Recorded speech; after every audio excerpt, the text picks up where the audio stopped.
சரி, இப்போ தான் வந்து அவங்கக்கிட்ட என்னென்ன தேவைகள் இருக்குங்கிறத எல்லாமே கேட்டிருக்கிறோம். கூடிய சீக்கிரம் அவங்க என்ன தேவைகள் சொல்கிறாங்களோ, அரசுனால என்னென்ன அவங்களுக்கு வழிவகை செய்ய முடியுமோ அதை செஞ்சு கொடுப்போம். இன்னைக்கு வந்து கூட்டத்தில் முக்கியமான ஒரு விஷயத்தை பற்றி பேசியிருக்கோம். அதாவது ஆங்கிலத்தில் ப்ராடக்ட் டைவர்சிஃபிகேஷன் சொல்லுவாங்க. அதாவது வெறும் பட்டுனா பட்டு சேலை மட்டும் இல்லாமல் பட்டுல பல்வேறு பொருட்களை வந்து செய்யறது எப்படி, அதனால நமக்கு எக்ஸ்போர்ட் மார்க்கெட் எப்படி பிடிக்கலான்றதை பற்றி இங்கே டீட்டெயில்டாக டிஸ்கஸ் பண்ணியிருக்கோம். அந்த எஸ்பிவி இருக்கிறவங்களும் அதை வந்து ப்ராமிஸ் பண்ணியிருக்காங்க.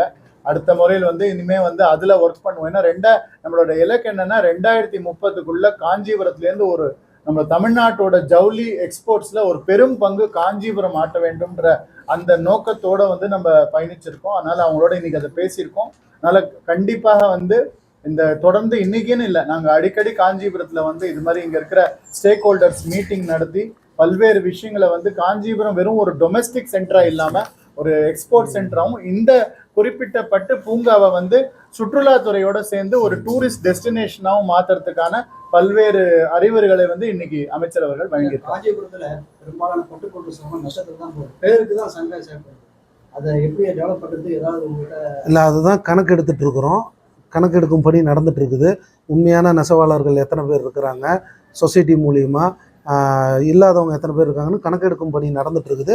வெகு சீக்கிரம் அது முடிஞ்சதுக்கு பிறகு அவங்க வாழ்வாதாரத்துக்கு என்ன தேவையோ இந்த அரசு கண்டிப்பாக நடவடிக்கை எடுக்கும். அதை தான் சொல்கிறேன். எல்லாமே இப்போ அட்வான்ஸ் டெக்னாலஜி வந்துருச்சு.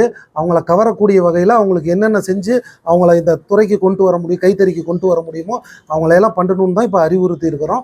நிச்சயம் கண்டிப்பாக இந்த மாண்புமிகு முதலமைச்சர் கீழே இருக்கிற இந்த அரசாங்கம் கண்டிப்பாக கைத்தறி நெசவாளர்களுக்கு உண்டான அரசாங்கம்.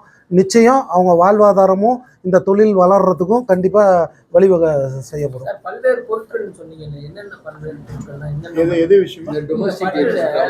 சார், நிறையா விஷயங்கள் இருக்குது. இப்போ பட்டு சால்வை கைத்தறியில் செய்கிறதா இருக்கட்டும், ஹேண்ட்பேக் இருக்கும், பர்ஸ் இருக்குது, என்னென்ன டை இருக்குது, கோட்டு இருக்குது, கொடை, நிறையா விஷயங்கள் இருக்குது. அதெல்லாம் அவங்கக்கிட்ட என்னென்ன விஷயங்கிறத டிஸ்கஸ் பண்ணி இருக்கிறோம். எவ்வளோ சீக்கிரம் இதெல்லாம் நம்ம பண்ண முடியுமோ அதுக்கு தகுந்த மாதிரி செஞ்சிடலாம். கடந்த ஆண்டு இல்லாத வகையில் மக்கள் வாங்கி வேணும்னு கேட்டு வாங்கக்கூடிய அளவுக்கு தரத்தோட நல்லபடியாக வேஷ்டியும் சேலையும் இந்த அரசு கண்டிப்பாக மாண்புமிகு தமிழ்நாடு முதலமைச்சரோட அறிவுறுத்தலின்படி கண்டிப்பாக நல்ல சாரி வேஷ்டியாக கொடுப்போம்.